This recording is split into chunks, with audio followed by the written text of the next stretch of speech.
नमस्ते सर। ना दीदी ठीक है नमस्ते नमस्ते। नमस्ते नमस्ते। ठीक है, आपका हो गया, पोस्ट बन गई है। बस 5 मिनट में 5 मिनट नहीं, अभी समय लगेगा, 2-3 मिनट के बाद में शुरू करते हैं। ठीक है ना? हाँ हाँ, नहीं अभी 7 o'clock होगा, 1 minute है। 6:59 हुआ। और मनीष जी, मनीष जी जी सर, जी सर। आप शुरू कर दीजिए, 7 बज गया है। सर 1 मिनट और रुक जाते हैं सर। हाँ, रुक जाइए। 7:01 पे शुरू कर देंगे। जी सर। ठीक है, ठीक है।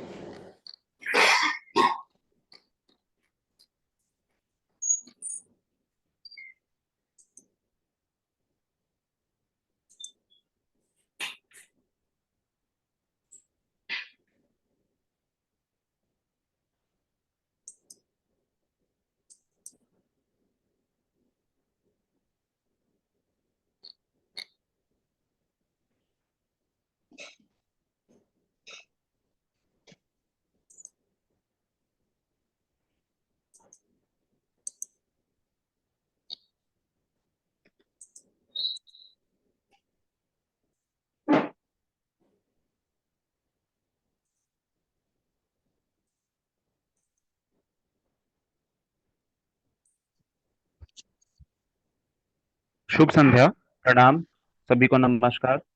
मैं डॉक्टर मनीष आजाद सिंह आप सभी का IFPS के इस हिंदी मंच पे स्वागत करता हूं। आज का इस सेशन शुरू करने से पहले मैं आप सभी से रिक्वेस्ट करूंगा कि हम 1 मिनट का साइलेंट प्रेयर करें।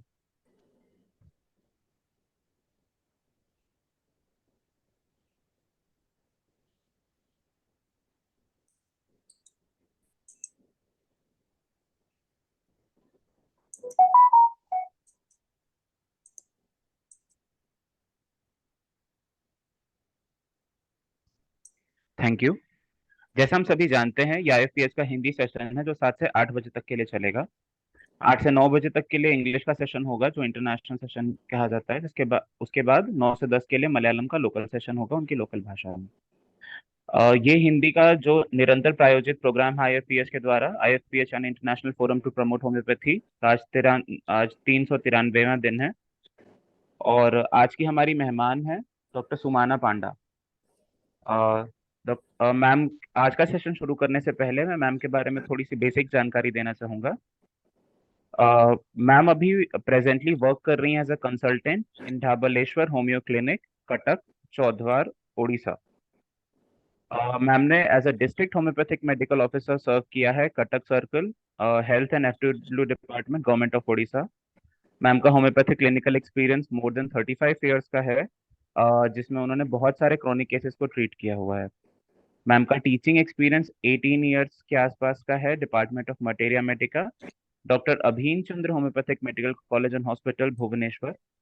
मैम ने काफी सारे रिसर्च वर्क किए हैं, जैसे उन्होंने as a principal investigator work किया था in collaborative research project under CCRS, government of India, efficacy of homeopathic therapy on duration of labour, resource person in various induction trainings, skill development trainings.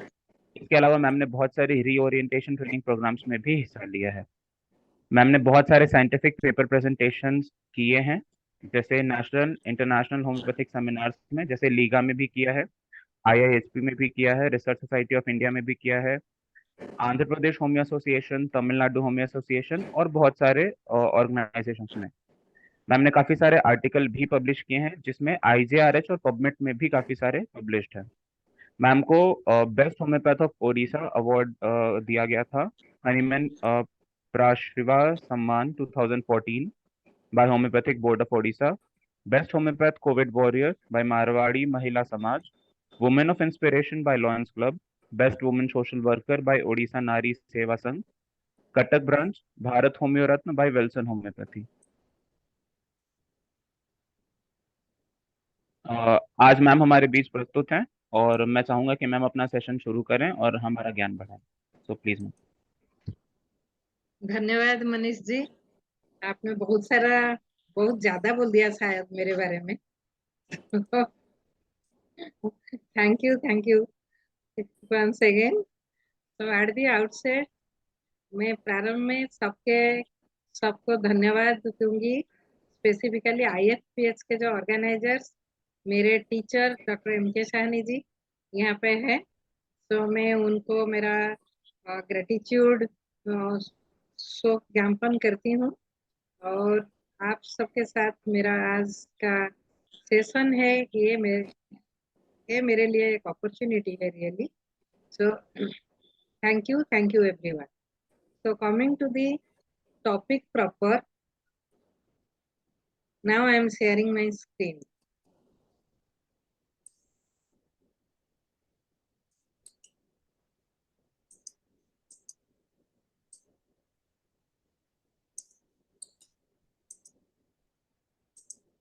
तो आज का topic है, again सबको अभिनंदन, इतने सारे डॉक्टर्स यहाँ पे हैं। आज का मेरा टॉपिक है the oesophageal varices a case of sulphur. Oesophageal varices एक केस सल्फर का ही केस है, और डिजीज डायग्नोसिस हम करें तो इसोफेजियल वेरिसेस डायग्नोस हुआ था। इसोफेजियल वेरिसेस बहुत डिफिकल्ट कंडीशन है, वहाँ पे रियली हमारा लिमिटेशंस इसमें बहुत ज्यादा है इन अक्यूट स्टेट। बट एक बार अक्यूट कंडीशन मैनेज हो जाए बाय मॉडर्न मेडिसिन, तो फ्रीक्वेंसी ऑफ जो बार बार ब्लड वोमिटिंग होता है, उस एपिसोड को हम हमारे मेडिसिन से बहुत अच्छे तरीके से हमने प्रिवेंट कर सकते हैं। तो वो यही है केस का आनंद है, मजा है कि कैसे हमारा कॉन्स्टिट्यूशनल रेमेडी इतना डिफिकल्ट केस में भी काम करता है, और बार बार ब्लड वोमिटिंग नहीं होने से उसे रेस्ट्रिक्ट करता है। तो बार बार नहीं होता तो उसको बहुत आराम मिलता है। तो इसोफेजियल वेरिसेस के बारे में पहले जाने कि वो क्या है। इसोफेजियल वेरिसेस इसोफेगस का जो वेन्स है उसमें वो सारा कनेक्ट होके पोर्टल वेन बनती है, मेजेंट्री से, इसोफेगस से, स्टोमक से, सारा छोटे छोटे वेन्यूल्स जॉइन होके वो पोर्टल वेन बनता है, और portal vein through liver inferior vena cava को ड्रेन करती है। तो portal vein is a major part, it is a vital part in our body. Portal vein में कोई ऑब्स्ट्रक्शन आया, किसी तरह का ऑब्स्ट्रक्शन आया, तो उससे पेरिफेरल पार्ट में ब्लड अक्यूमुलेट हो जाता है, और वो होके उसको डायलेट करता है वेन्स को, और बहुत ज्यादा डायलेटेशन हो गया तो वो बर्स्ट करता है। आफ्टर बर्स्टिंग ब्लीडिंग बहुत ज्यादा होता है। ब्लीडिंग इसमें जो होता है वो पूरा बकेट फुल ऑफ ब्लड होता है। तो इतना ब्लीडिंग सडन डिहाइड्रेशन ले आता है, और उससे पल्स एकदम कम हो जाता है, हर blood pressure low, too low, very low हो जाता है, और कभी कभी तो पर पेशेंट चला जाता है कि वो शॉक में चला जाता है, और कभी कभी डेथ भी हो सकता है। तो इमीडिएट एक्शंस नहीं लिया जाएगा तो वो स्टेट बहुत ही डिफिकल्ट स्टेट होता है।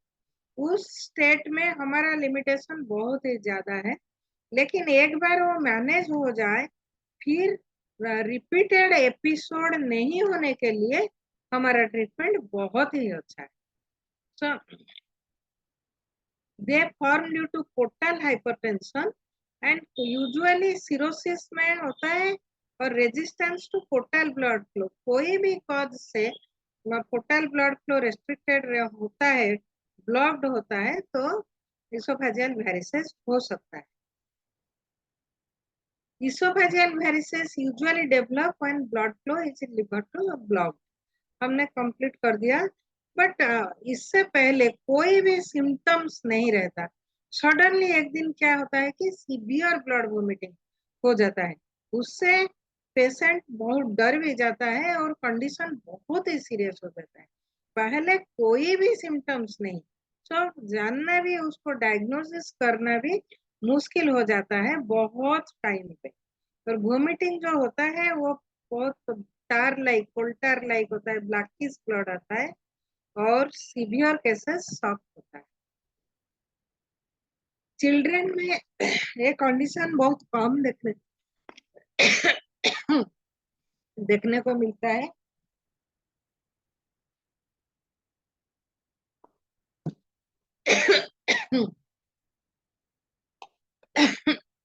जितना इसोफेजियल वेरिसेस केसेस हमको चिल्ड्रन में दिखने को मिलता है, उससे 70% केस में बिलियरी अट्रेसिया कॉज होता है।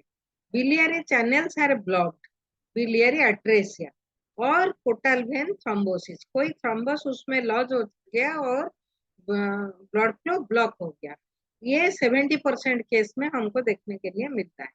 और variceal bleeding usually 6 to 20% children में मिलता है, depending on the aetiology of the liver disease. 6 to 20% is not a small number, it is also a very large number, we can say. So अगर homeopathic को case आता है तो it is normal that हमको case taking, thorough meticulous case taking करना पड़ता है, उससे हमको सिमिलिमम मिलता है। And this case taking is very difficult, इतना इजी नहीं है case taking. Really case taking कोई बोल दिया ये पूछो लिख दियो, रियली उस वो नहीं है। केस टेकिंग करने के लिए आपको एक वो आपका एक्सपीरियंस को ऐड करना पड़ेगा, आपका नॉलेज उसमें ऐड करना पड़ेगा। रियली केस टेकिंग करने का टाइम हमको वेरी अलर्ट रहना पड़ेगा। Observation is very important and patient क्या कहता है वो भी बहुत इंपॉर्टेंट है। मीन्स सारे नॉलेज उसमें हमारा physiology, anatomy, pathology and medicine, gynaecology, surgery, materia medica, organon, repertory, सारा नॉलेज केस टेकिंग करने का टाइम यूज होता है। तो इसीलिए this is not a very easy task, most complicated. Simply लिख देना उतना क्या पेशेंट क्या बताया उसे नोट डाउन कर दो, वो केस टेकिंग नहीं है। कुछ समय में हमको देखने को मिलता है कि पेशेंट बताता है एक और ऑब्जर्वेशन में आता है just the opposite. So observation is very important in during case taking. It requires a great deal of experience and half of the entire process leading to eventual cure. अगर case taking में wrong हो गया, mistake हो गया, तो हमको similimum नहीं मिलेगा, हमारा डायरेक्टिव ही कंप्लीटली रॉन्ग हो जाएगा। तो जनरल प्रिंसिपल, हम gain confidence of the patient. मैं तो बोलूंगी कि फ्रेंडशिप बनाओ पेशेंट के साथ, सो दैट आपने उसका अंदर का सारा चीज आपको दिखाई देगा, आप पढ़ सकते हो, आप ऑब्जर्व कर सकते हो। नहीं तो उसका पर्सनालिटी जानना थोड़ा मुश्किल हो जाएगा। इसीलिए gain confidence of the patient, avoid leading direct और alternating questions and avoid unnecessary interruptions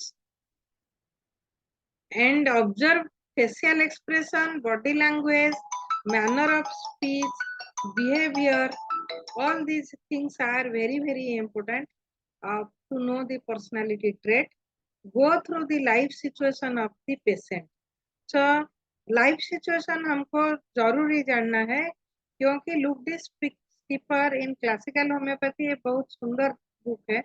उसमें बहुत सारे ड्रग्स का एग्जाम्पल है, जैसे नाट्राम्यूर का केस में फास्फोरस का लेयर आ सकता है, सेपिया का लेयर आ सकता है। सो हमको पहले सेपिया दे के ट्रीट करता है, वो लेयर ठीक हो गया, फिर कुछ सिम्टम्स चला गया, फिर हमको नाट्राम्यूर कॉन्स्टिट्यूशन का पूरा सिम्टम्स मिल गया, तो हम नाट्राम्यूर दे के उसको कम्प्लीटली क्योर कर सकते हैं।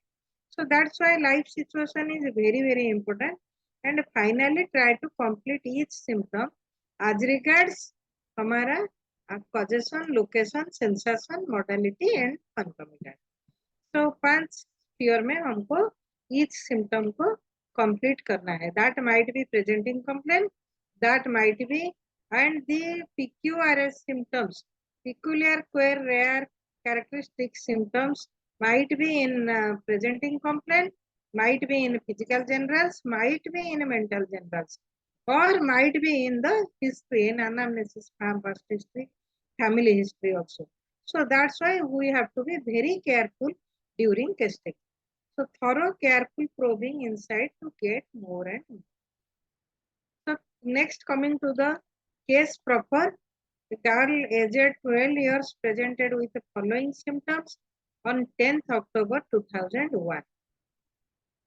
उसका heaviness of abdomen, aggravation eating after था, soreness of the abdomen, right hypochondrium, aggravation in morning, nausea, aggravation in morning after breakfast, pain in left hypochondria occasionally, menses regular, flow normal, pale but copious flow in previous month, followed by amenorrhea of 6 weeks.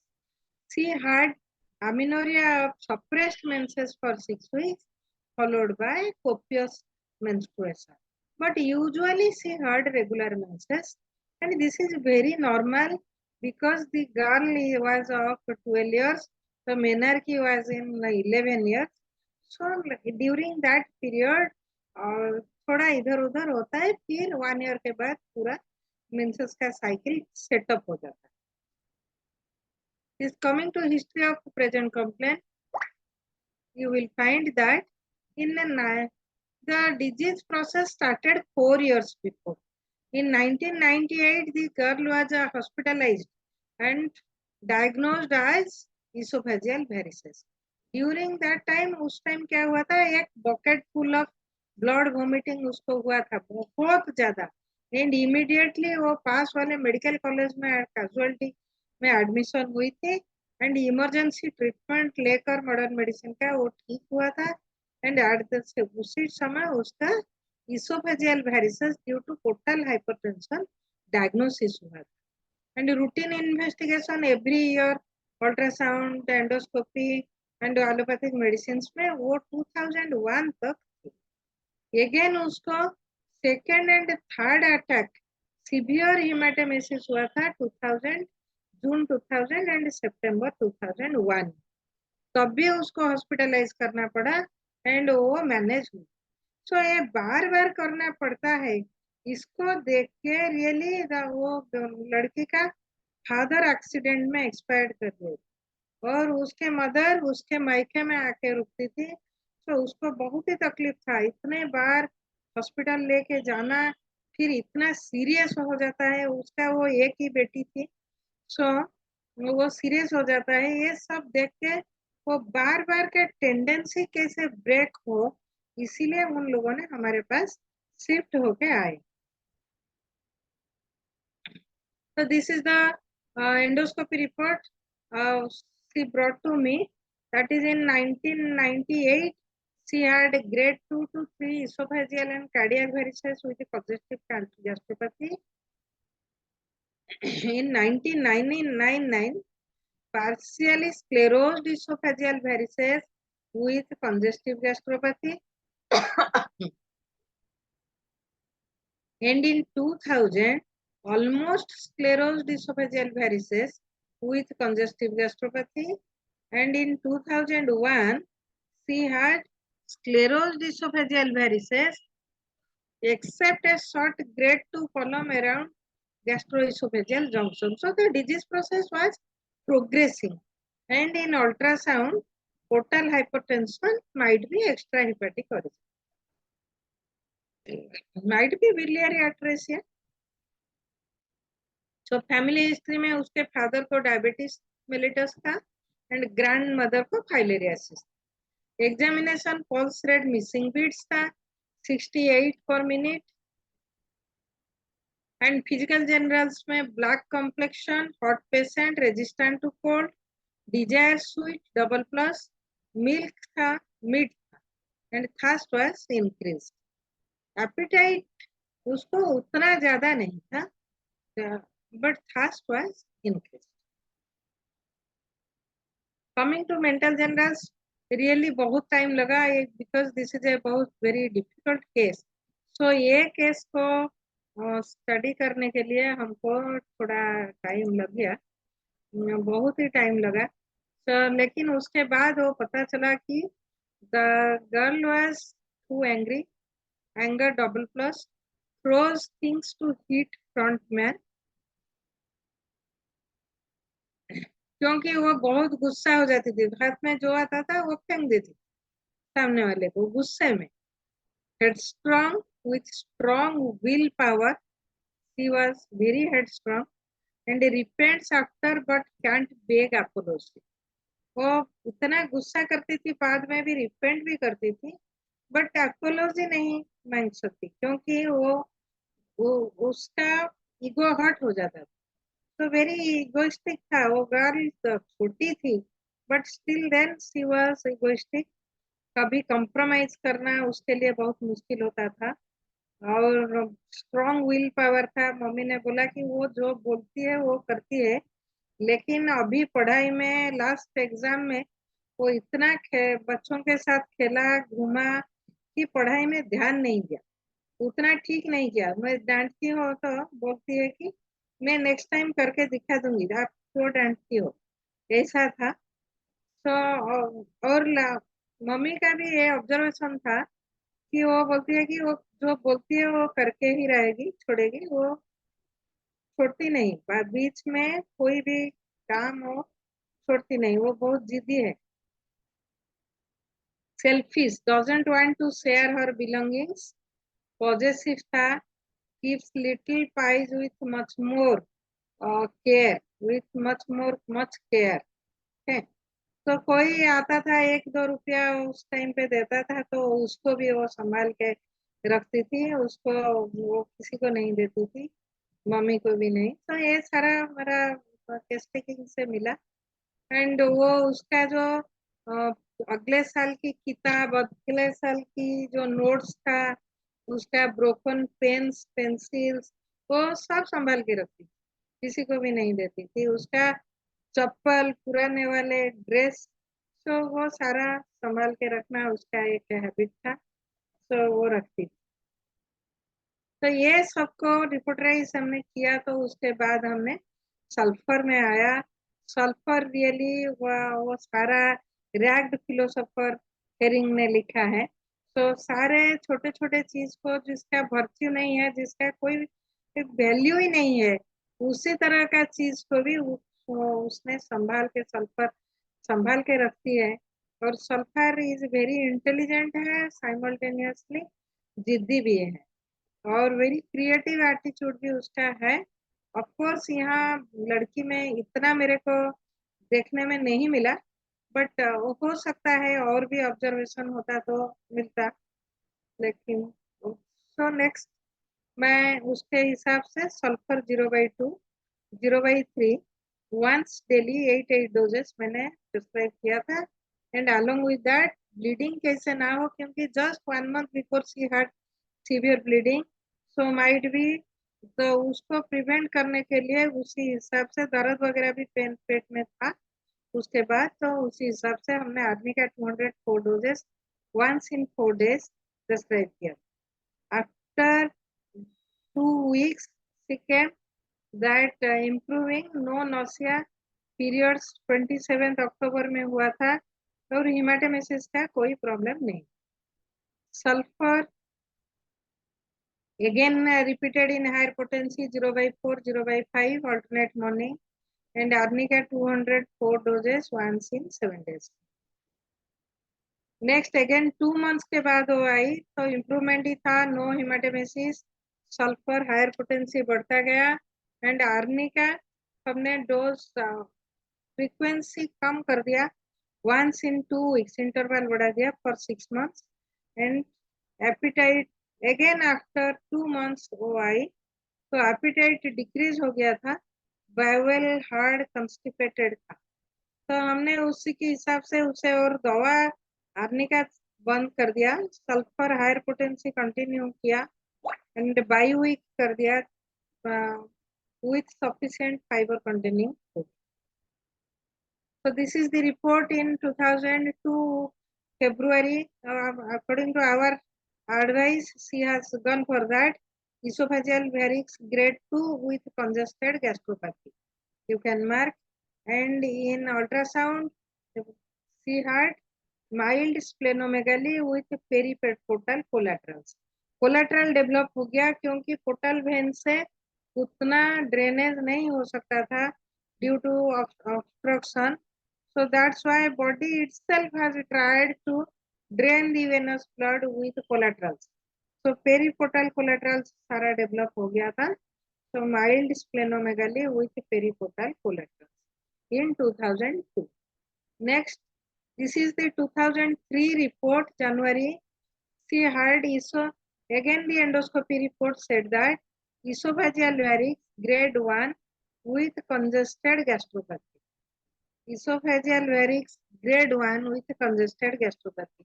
You can mark in 2002 February, it was grade 2. Okay. No sclerosis also reduced. So esophageal varix grade 2 with congested gastropathy. And in 2003, it is esophageal varix grade 1 with congested gastropathy. And the ultrasound report 2003, mild splenomegaly with periportal collaterals extending into pancreatic head region and chronic cholecystitis. Another thing add हुआ, chronic cholecystitis उसके साथ add हुआ. So हमने fat restrict कर दिया, oil free diet लेने के लिए बोला, और उसी हिसाब से थोड़ा रेस्ट करो, ज्यादा खेलना कूदना वो भी रेस्ट्रिक्ट थोड़ा किया, और दवा सल्फर चलता रहा. 2004. In 12th January 2004, the varices, there was no hematemesis at all from 2001 onwards, and then she brought me the esophageal varix grade 1 with congested gastropathy. Same report came, esophageal varix grade 1. 2003 also grade 1, 2004 also grade 1, and 2000 chronic cholecystitis था 2003 में ultrasound में, and 4 में भी वही same chronic cholecystitis add होके आया. सो दर्द इतना नहीं था, वोमिटिंग भी उतना नहीं था, बिल्कुल नहीं था, ब्लड वोमिटिंग तो बिल्कुल ही नहीं था, but still then chronic cholecystitis थोड़ा परसिस्ट करता था. सो इतना दिन हो गया. इसी हिसाब से 2003 में जब क्रोनिक कोलेसिस्टाइटिस डिटेक्ट हुआ, तब हमने कॉन्स्टिपेशन, क्योंकि पेशेंट इंप्रूव कर रहा था, सल्फर से पेशेंट का सारा कंप्लेन इंप्रूव हो रहा था, लेकिन अल्ट्रासाउंड में आया कि क्रोनिक कोलेसिस्टाइटिस ऐड हो गया है. तो इसी हिसाब से हमने सल्फर का जो रिफ्लेक्शन होता है उसका near by bowel nosode Morgan pure select किया. कोई नोजोड, क्योंकि base of the pathology was very deep, बहुत ही डिफिकल्ट पैथोलॉजी का केस था इसोफेजियल वेरिसेस. सीवियर वोमिटिंग होता था, कभी भी शॉक होके पेशेंट का डेथ भी हो सकता था. तो उसी हिसाब से उसे डील करने के लिए मैंने और नोसोन नहीं सोचा इंटरकरेंट हमने बावल नोजोड सोचा. तो बावल नोजोड सल्फर का आता है, similar bowel nosode Morgan pure. तो मॉर्गन प्योर 202 डोजेस हमने आज इंटरकरेंट दिया. आपको मालूम है कि बावल नोजोड में ये है कि जब indicated remedy fails to bring complete cure, in those cases we go for bowel nozodes and nozodes. आज आन इंटरकरेंट हमने कॉन्स्टिट्यूशनल रेमेडी के हिसाब से भी ले सकते हैं, नोजोड बावल नोजोड, और इंटरकरेंट के हिसाब से भी ले सकते हैं. एंड इधर हमने इंटरकरेंट के हिसाब से ही लिया.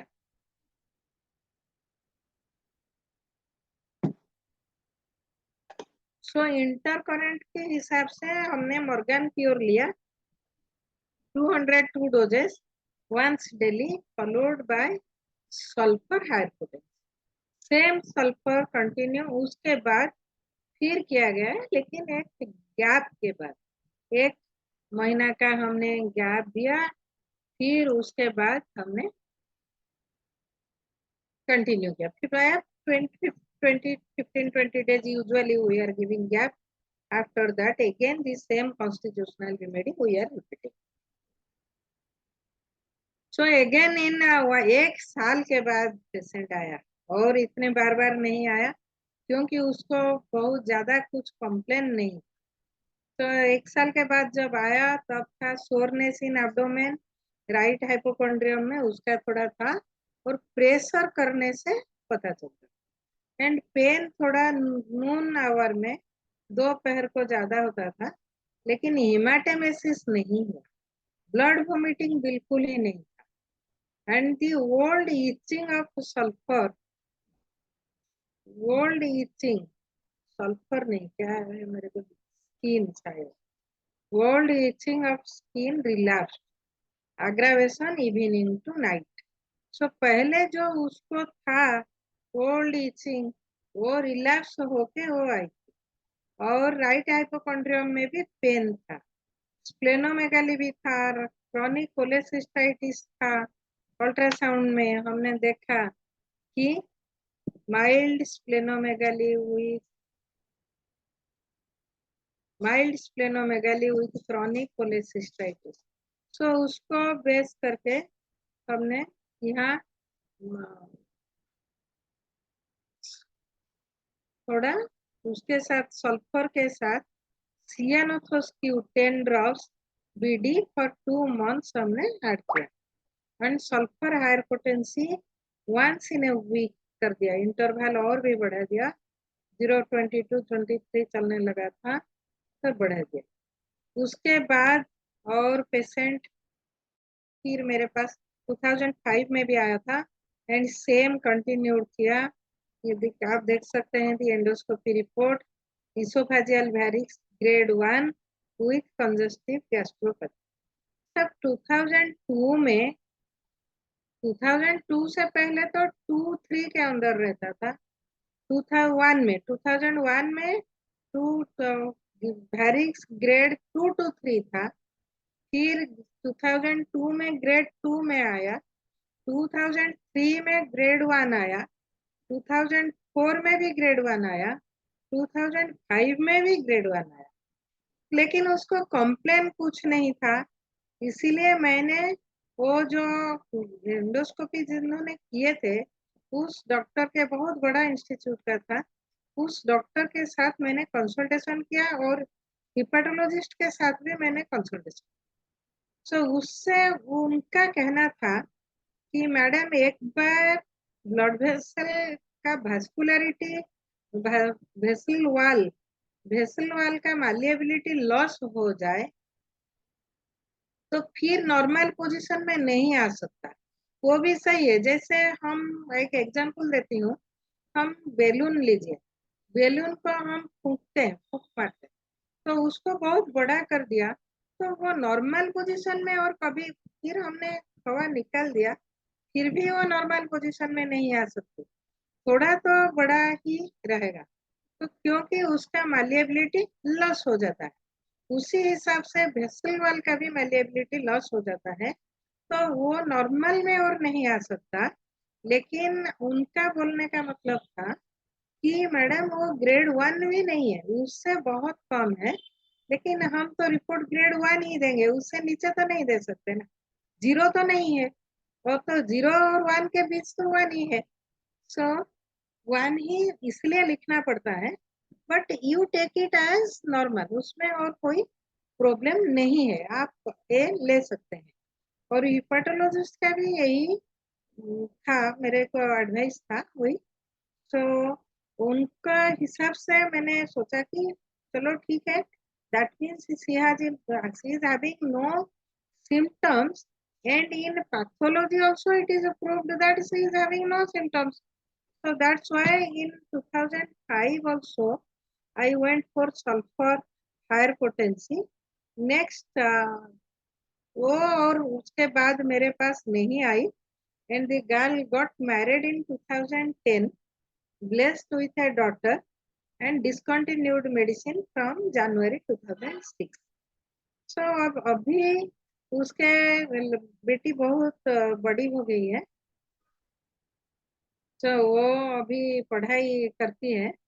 वो गर्ल किसी किसी को मेरे पास केस रेफर करती है, तो मेरे को पता चलता है कि उसको आज तक कोई प्रॉब्लम नहीं आया, कुछ भी नहीं। So no complaints till today.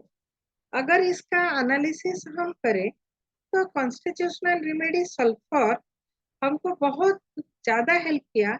इतना deep phase of the deep pathological complaint था, फिर भी कॉन्स्टिट्यूशनल रेमेडी सल्फर का फेस भी इतना डीप है, इतना डीप एक्टिंग कॉन्स्टिट्यूशनल रेमेडी है that sulphur to care of that case. तो ये हम कॉन्स्टिट्यूशनल रेमेडी की बात करते हैं, ये आज की नहीं, पैरासेल्सस के टाइम में भी पैरासेल्सस ने भी वही लिखे थे कि no knowledge is perfect unless it includes an understanding of the origin, that is the beginning, and as all man's disease originate in his constitution, it is necessary that his constitution should be known if we wish to know his diseases. हमको उसके disease के बारे में पता चलने के लिए उसको कॉन्स्टिट्यूशन के बारे में पता चलना बहुत जरूरी है।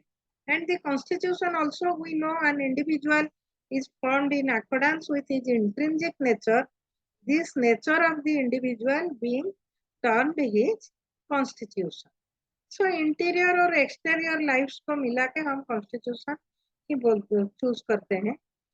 उस कॉन्स्टिट्यूशन चूज करने के लिए हमको पर्सनालिटी ट्रेट्स की भी बहुत जरूरत होता है, और उसमें पर्सनालिटी ट्रेट के लिए हमको psychological, intellectual, emotional and physical characteristic of the individual बहुत जरूरी होता है। पर्सनालिटी रियली वो हमारा inborn subconscious and unconscious impression personality trait लेके आती है, और किसी को कोई बीमारी नहीं है तब भी हम उसको पर्सनालिटी स्टडी कर सकते हैं, और उसके लिए कुछ माइजमेटिक का एंटीमाइजमेटिक ड्रग या कॉन्स्टिट्यूशनल रेमेडी भी हम चूज कर सकते हैं। और मेरे एक्सपीरियंस से मैंने देखा है, of course this is a hypothesis, मैं ये लॉ करके नहीं बताती, इसके ऊपर बहुत सारा रिसर्च भी चाहिए। ये है कि हम किसी हेल्दी इंडिविजुअल को अगर उनका कॉन्स्टिट्यूशनल रेमेडी हम चूज कर सकते हैं, उनका physical generals, mental generals and history लेकर, तो उनको शायद इन फ्यूचर बड़े बड़े क्रॉनिक डिजीजेस नहीं आ सकते हैं। Of course this is a hypothesis, more research is needed, but there is possibility कि उनको बहुत बड़े बड़े बीमारी शायद नहीं आ सकते हैं अगर हमारा कॉन्स्टिट्यूशनल रेमेडी परफेक्ट है तो। ड्रग पर्सनालिटी हमारे बुक्स में भी बहुत सारा है। Materia medica is full of personality studies, जैसे हमारा mood swing of ignatia and natrum mur different pattern में है। बिहेवियरल एस्पेक्ट ऑफ इनसिक्योरिटी जैसे आर्सेनिक एल्बम और आर्जेंटम नाइट्रिकम का, वो दोनों का डिफरेंट है। हमको पता है कि इनसिक्योरिटी वो कैसे फील करते हैं। आर्सेनिक को बीमारी हुआ तो वो सबको बुला लेता है, but argentum nitricum is not like that. वो जाने से पहले उसको लूज मोशन हो जाता है एप्रीहेंशन से। सो ये से डिफरेंशिएट भी हम कर सकते हैं। हमारा मैट्रामेडिका इज फुल ऑफ दैट। तो सल्फर के बारे में थोड़ा मैट्रामेडिका की चर्चा करें, डिस्कशन करें, तो sulphur a great intellectual creative genius, really sulphur के बारे में फिलिस पाइट ने भी लिखा है कि एक डॉक्ट्रिन ऑफ सिग्नेचर हम बोल सकते हैं। नीचे देखिए फायर का वो है पिक्चर है इसी स्लाइड में। तो सल्फर पाउडर इज फ्लैमेबल, तो बर्निंग भी वही से ले सकते हैं हम। And sulphur is coming under Nash trio of burning like sulphur, arsenic and phosphorus. सब बॉन्डिंग बहुत इम्पोर्टेंट है सल्फर में।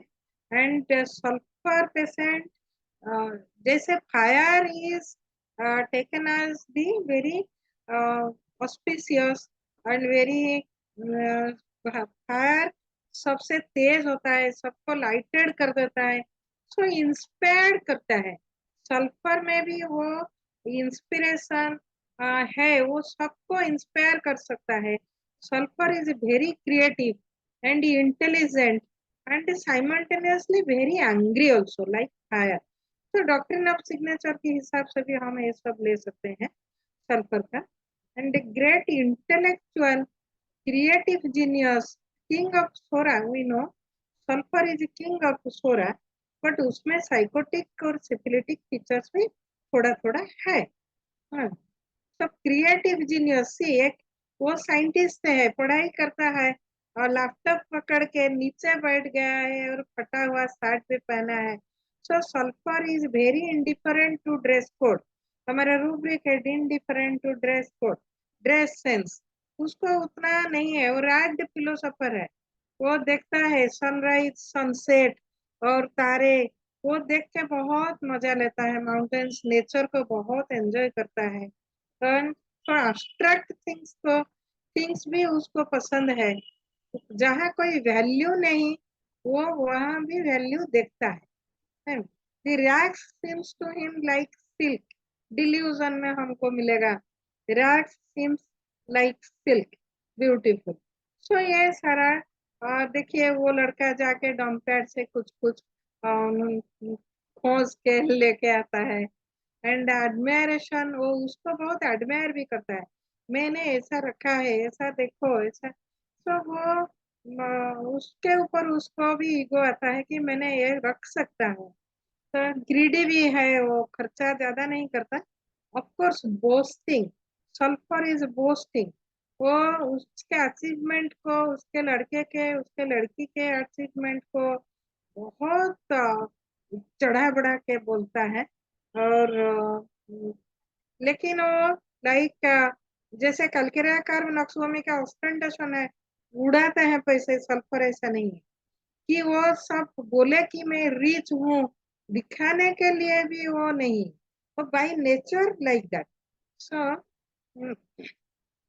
sulfur greedy like though lycopodium leads the list, but sulfur, arsenic, sepia are greedy, selfish, extremely pleased with his possessions, very possessive है. And बोलता है कि mine is mine, yours is negotiable. ये attitude उसको रहता है कि मेरा पैसा मेरे पास रहने दीजिए, आपके पैसा को हम बांटेंगे या कुछ करेंगे उसको. So ragged philosopher enjoys abstract things, nature, finds virtue where no virtue lies, even rags seem beautiful. Egoistic है sulfur, less than platinum, more than tuberculinum, phosphorus, natramure, definitely. Competes with lycopodium and noxvomica in egoistic. And boasting के बारे में मैंने बोला. So boasting है promoting themselves in public like noxvomica and ignacia. तो वो बहुत अच्छे से प्रमोट अपने आप को कर सकता है. जैसे साइंटिस्ट फिलोसोफर्स आजकल के जो साधु संत गुरु लोग बोलते हैं ना, वो भी सल्फर हो सकते हैं. आइंस्टाइन सक्रेटिस भी हो सकते हैं, हमारे हनीमैन मास्टर हनीमैन भी हो सकते हैं, क्योंकि वो क्रिएटिव जीनियस है, स्कॉलर है, इंटेलिजेंट है. And they can promote themselves, very inspiring है दूसरों के लिए. और वेरी पैशनेट ऑल्सो. हमें sulphur is very very passionate with zealous enthusiasm, romantic love, great scientific and philosophical mind, inventor है. तो सारा हम देख सकते हैं उसमें. पॉजिटिव, लेकिन वेरी पॉजिटिव है. बाय वो बहुत बोलता है bye my self, bye my self. मैंने ही किया, मेरे से ये हुआ, मेरे से वो हुआ, मेरा लड़का ऐसा हुआ. तो वो प्राउड फील करता है, बहुत इगोइस्टिकली बोल सकता है सबको, एक्स्ट्रावेगेंटली वो एडमायर करता है. उसी हिसाब से आर्सेनिक वो अपना वेल्थ को लेके आर्सेनिक बहुत बूस्टिंग है, लेकिन वो फॉल्ट फाइंडिंग भी थोड़ा क्रिटिकल में है. Sepia dispassionate and without illusion. Natramure, noxvomica and pulsatilla gentle and forgiving. So like this देखते हैं. सेल्फिशनेस में हमने सेल्फिश, मेटेरियलिज्म, जेनरोसिटी, सेल्फ बहुत सेल्फिश है सल्फर. अपना चीज किसी दूसरों से बांटना नहीं चाहता है, वेरी डिक्टेटोरियल कमांडिंग वॉइस है, क्वारलसम झगड़ा भी बहुत करता है, लाकेसिस जैसे अल्कोहलिक भी है, सल्फ्यूरिक एसिड जैसा, और मैटेरियलिस्टिक, बहुत मैटेरियलिस्टिक भी हो सकता है, फिलोसोफर भी हो सकता है। तो indifferent to personal hygiene, dress sense, very calculate करके मनी स्पेंड करता है, of course less than arsenic, less than lycopodium, but still then very greedy, बहुत ही कैलकुलेट करता है। बट साइमल्टेनियसली हम दूसरे तरीके एक तरह की एक सल्फर को देखेंगे। एक तरह हमने बताया कि बहुत सेल्फिश है, माइजर है, ग्रीडी है, ये सब बताया, पैशनेट है, पॉजेसिव है, लेकिन दूसरी तरफ हम देखें तो और कुछ सल्फर हमको मिलेंगे जो बहुत जेनेरस है, very generous, they are not so materialistic in financial matters, very practical oriented like calcarea, but calcarea थोड़ा स्लो है एंड सल्फर बहुत हरिड है, quick in execution and quick in perception वो है, बिकॉज वो सोरा, किंग ऑफ सोरा है ना, तब but generosity also we will find there, कि वो किसी को हेल्प करता है, बट वो हेल्प करता है किसको, जिसको रियल नीड है, नहीं तो वो नहीं करता। लाकेसिस जैसा सोई है वो ऐसा नहीं है, वो रियल नीडी को हेल्प करता है, लेकिन that is a different person. जो सेल्फिश है वो जेनरस नहीं हो सकता, एंड जो जेनरस है वो सेल्फिश है। तो दो तरह का सल्फर हमको मिलते हैं, so that is the paranoia we find in sulphur. And selfishness में हम पॉजिटिवनेस मटेरियलिज्म में अगर हम कंपेयर करें तो phosphorus convinced that the whole world is revolving around himself, वो एक्सक्लूसिव होना चाहता है, उसके लगता है कि सारे मेरे चारों तरफ ही है, मैं एक्सक्लूसिव हूँ। सिपिया आस्क्स मोर एंड मोर, और भी ज्यादा चाहिए, मन मेटेरियलिस्टिक थिंग्स उसको बहुत ज्यादा चाहिए। साइलेसिया सीक्स रेस्पॉन्सिबिलिटी है, कोई रेस्पॉन्सिबिलिटी लेना नहीं चाहता है, वो उसको अवॉइड करना चाहता है। पल्साटिला पॉजिटिवनेस कैसा है, materialism constantly demands to be patted and protected, उसको प्रोटेक्शन चाहिए और प्यार भी चाहिए, बहुत ज्यादा sympathy, craves sympathy, consolation, reliefs we find in pulsatilla, so constantly demands to be patted and protected। Natrum mur में क्या है ना, insist on doing everything in his own way, उसको जैसे अच्छा लगे वो वैसा ही सारा काम करना चाहता है, तो आप बोलो ऐसा करो, वो उसको पसंद नहीं आता है, वो अपने हिसाब से करता है, लेकिन नाट्राम्यूर भी बहुत ही केयरिंग है and very morally very sensitive है, तो very caring personality natrum mur. Arsenic and nux vomica calculating and unrelenting in his own behalf। Calcarea lycopodium tenaciously refused to yield an inch despite another's need। तब उसको need है, मैं दे दूं, ये thought Calcarea और lycopodium को नहीं आता है, वो बोलेंगे नहीं तुमको नीड है, मुझसे इससे क्या, मैं नहीं दे सकता, ऐसा बोलते हैं। Lachesis, when his feelings are aroused, becomes oblivious to the desires of others or even their existence। Platina is very haughty, dictatorial and extreme pride, ये हमको पता है। And Palladium wants to be flattered, ये भी हमको पता है, क्योंकि delusion being not appreciated पर Palladium फर्स्ट ग्रेड में आ जाता है, उसको अप्रिसिएशन चाहिए, तो सबको चाहिए, लेकिन प्लाटिना को थोड़ा ज्यादा चाहिए। वैल्यूज, लव एंड इमोशन यदि हम देखेंगे तो नेट्राम्यूर बोलता है कि लव एंड इमोशन उसके लिए गिफ्ट है, beautiful gift, unattainable ideal. Phosphorus बहुत एंजॉय करता है लव को, वो दोस्तों के साथ घूमना, उनका लव मिलना, इमोशन मिलना, उसके फैमिली मेंबर्स के साथ रहना, उसको बहुत अच्छा लगता है। पल्साटिला भी blessings from nature, and quite essential ऐसा सोचता है, लेकिन सीपिया को रेस्पॉन्सिबिलिटी बर्डन लगता है। एंड सल्फर लाइकोपोडियम सोचते हैं कि ये उनका इनहेरेंट ड्यू है, उसको तो मिलना चाहिए, मिला, इसमें नई बात क्या है, ऐसा ही सोचते हैं। So coming to the conclusion, a meticulous case taking is highly essential to reach minimum. In difficult pathological cases, management नहीं, prevention of recurrence. Prevention of recurrence or management is possible with homeopathy, though not in very acute state, but after that in subacute and chronic state. Deep knowledge of Mathemedica guides us to minimum prescription based upon the essence is the best. So thank you everyone. Patient hearing for patient hearing. Thank you. Any questions? Thank you very much ma'am. आप अपना slide please remove कर लीजिएगा ma'am. Okay. जी।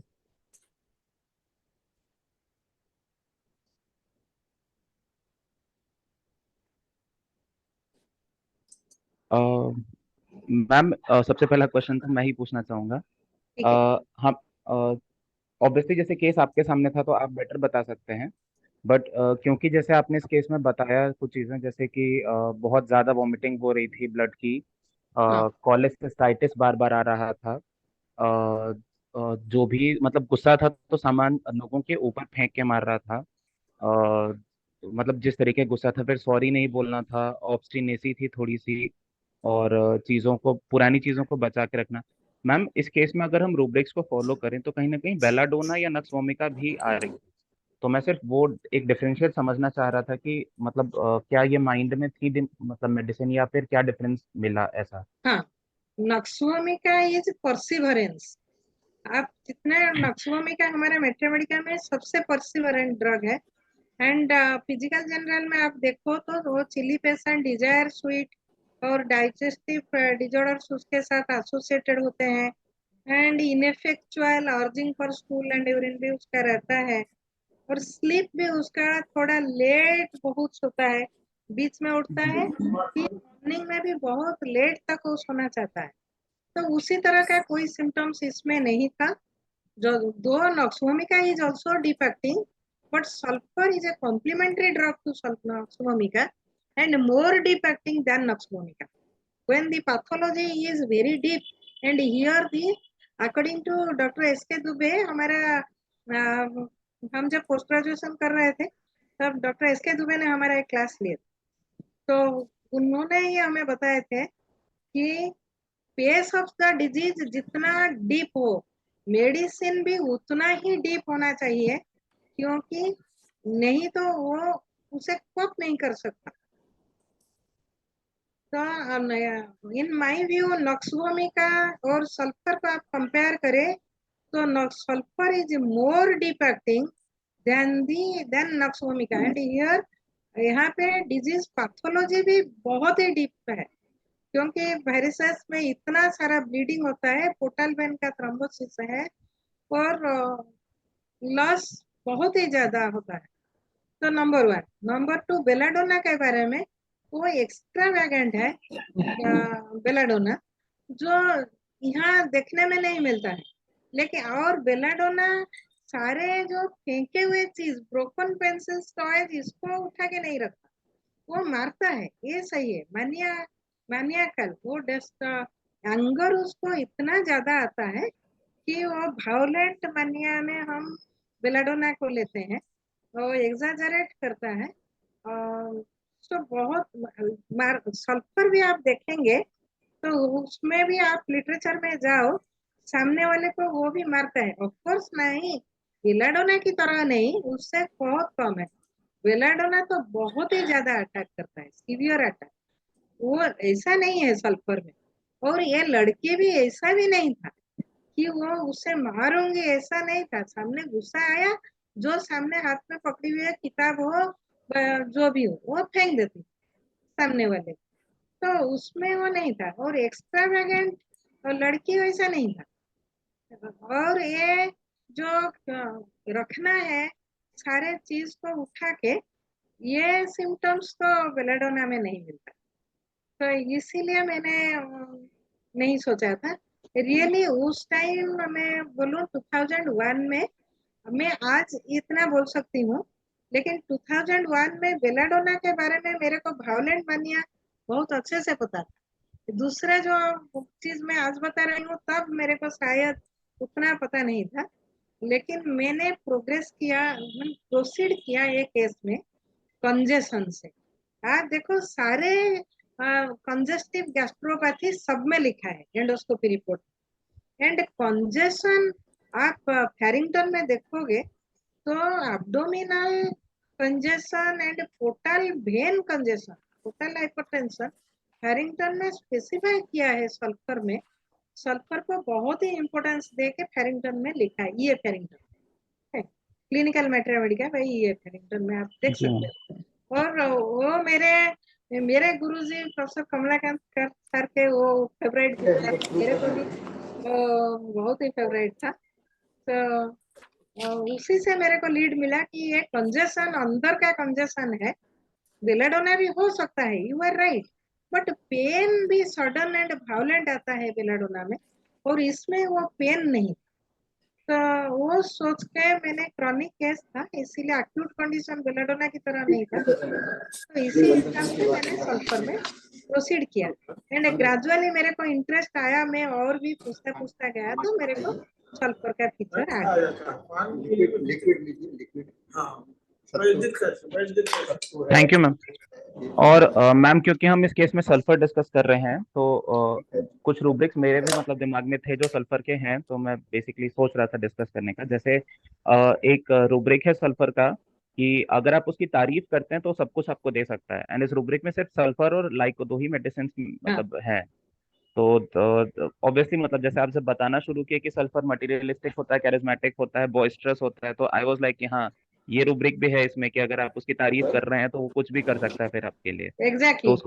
उसको buttering बहुत पसंद है sulphur को। और फिर कुछ कुछ रूब्रिक्स में से नाइव वगैरह में भी सल्फर है, चाइल्डिश बिहेवियर, फूलिश हाँ हाँ बिहेवियर। हाँ। तो ऑब्वियसली मैम जो आप बता रहे थे वो काफी कुछ काफी सीखने को मिला, so thank you very much नहीं, मैम। ऑल और एक बात बोलूं, ऑल और नॉन लो जो कार्डियक मसल्स के फिजियोलॉजी में हमने पढ़े हैं वो भी सल्फर के लिए लागू है। ऑल और नॉन लो, आइदर ऑल सब देगी, नहीं तो कुछ नहीं देगी। मना कर दिया तो कुछ नहीं देगी, तो सब ही देगी। तो वो काम करता है तो सारा काम कर लेगी इंडस्ट्रियस, एंड नहीं करेगी तो कंप्लीटली लेजी, कुछ नहीं करेगी। तो ऑल और नथिंग। शायद राजन शंकरन की बुक में भी, मिनरल्स की बुक में भी ये शायद लिखा हुआ है ऑल और नथिंग। लेकिन मैंने याद रखा है कार्डियक हार्ट मसल्स का जो लॉ ऑल और नॉन लॉ लागू होता है वो सल्फर के लिए भी लागू होता है। वो याद रखने के लिए स्टूडेंट्स को इजी रहता है। Thank you very much ma'am. हमारे पास अभी भी 2 मिनट शेष है, अगर किसी को कुछ बोलना है तो प्लीज बोलें। किसी का कोई सवाल है?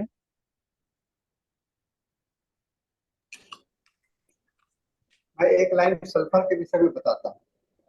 जी सर। अभी ये कहा सल्फर सल्फर सल्फर, सल्फर का मतलब आग होता है, और सल्फर का जो वर्ड का डिफरेंशिएशन करेंगे तो कहते हैं सल मतलब सॉल्ट, फर मतलब फायर, सॉल्ट दैट फायर। तो सल्फर के अंदर में इतना गर्मी है, हीट है, और वो हीट जो है तो आपको मेंटल प्लेन पर उनको इंटेलेक्चुअल बना दिया और फिजिकल प्लेन पर उनको इरिटेटिंग बना दिया। ये बड़ा कॉन्ट्रेडिक्टरी आपको है। सल्फर जो है तो बहुत थिंकिंग एबिलिटी बहुत अच्छा है, बट उसका जो क्या कहते हैं एक्सक्यूशन एबिलिटी, ये बहुत ही पुअर है। मन का साफ शरीर नहीं देता है, इसको हम लोग कहते हैं सल्फर। मन चाहता है, दिमाग चाहता है, बहुत ही हाईली इंटेलेक्चुअल है, मैडम अभी आप बता रही थी, लेकिन सबसे बड़ा चीज है कि इनका शरीर इनको साथ नहीं देता है ना। इसीलिए कहते हैं रैक फिलोसफर। फिलोसफर मतलब ये सोचते बहुत हैं लेकिन कर नहीं पाते हैं, और अपनी लाइफ में फेलियर्स भी हो जाते हैं, ऐसे भी होता है। तो ये एक सल्फर के विषय में 2 मिनट बताया। मनीष जी, मुझे लगता है कि 1 मिनट का और समय, तो मैं 1 मिनट और बोल सकता हूँ। बिल्कुल। तो सल्फर को जनरली सभी कहते हैं कि पॉलीक्रिस्ट के रूप में आता है, मतलब सब कोई भी केस को एनालिसिस कीजिए तो सल्फर आ जाता है। ऐसा नहीं होता है। ऐसा इसलिए होता है कि हम लोग जब रिपर्टोरियल टोटल एनालिसिस में जाएंगे तब वहां पर आपको समझ में नहीं आएगा रिपर्टोरियल, लेकिन जब आप इंडिविजुअल करेंगे, केस को एनालिसिस करेंगे, तो ये चीज आपको दिखलाई पड़ेगा कि ये कैसे अलग हो सकता है। तो थोड़ा सा हम लोग को इसमें चिंतन करने पर सल्फर मिलता है। सल्फर चिंतन का दवा है। इसमें चिंतन करने के बाद में ही सल्फर हम लोगों के सामने में आता है। तो बहुत अच्छा बताई है मैडम। और मनीष जी, अब आपका 8 बज गया, अब आप देखिए। जी thank you sir. Thank you very much ma'am, आप इस तरीके से आई और आपने हमें काफी कुछ सिखाया। इसोफेजियल वायरसेस जैसा केस देखने को मिला, काफी सारी मेडिसिन के मेंटल पेन को समझने को मौका मिला। So thank you very much ma'am, आप इसी तरीके से हमारे साथ जुड़े रहिए और इसी तरीके से हमें मतलब हमारा ज्ञान बढ़ाते रहिए। Thank you everyone. Thank you, ma'am. And now it's time for the English session. So over to the English session, sir.